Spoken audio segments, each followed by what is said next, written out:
ଖଇରା ମହାବିଦ୍ୟାଳୟ ପରିସରରେ ଖଇରା ମହାବିଦ୍ୟାଳୟର ଏନ୍ଏସ୍ସି ଏନ୍ଏସ୍ଏସ୍ ଓ ଖଇରା ବ୍ଲକର ମିଳିତ ଆନୁକୂଲ୍ୟରେ ଏକ ଆନ୍ତର୍ଜାତୀୟ ଯୋଗ ଦିବସ ପାଳନ ହୋଇଯାଇଛି।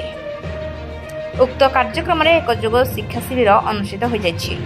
ଏହି ଯୋଗ ଶିକ୍ଷା ଶିବିରକୁ ଅଧ୍ୟକ୍ଷ ଡକ୍ଟର ଲକ୍ଷ୍ମୀଧର ନାୟକ, ଖଇରା ବ୍ଲକର ଅତିରିକ୍ତ ନିର୍ବାହୀ ଯନ୍ତ୍ରୀ ଉତ୍ତମ କୁମାର ସାହୁ ଉଦ୍ଘାଟନ କରିଥିଲେ।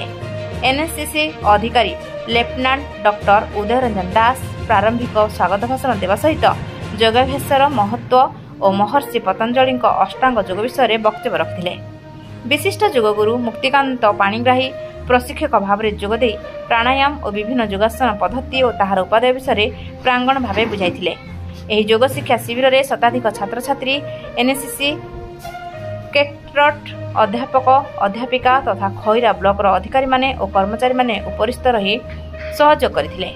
ପରିଶେଷରେ ଅନ୍ୟତମ ଏନ୍ଏସ୍ସିସି ଅଧିକାରୀ ସୁନୀଲ କୁମାର ମହଲା ଧନ୍ୟବାଦ ଅର୍ପଣ କରିଥିଲେ। ବ୍ଲକ କାର୍ଯ୍ୟାଳୟ ତରଫରୁ ସମସ୍ତଙ୍କ ପାଇଁ ଖାଦ୍ୟ ଓ ପାନୀୟର ବ୍ୟବସ୍ଥା କରାଯାଇଥିଲା।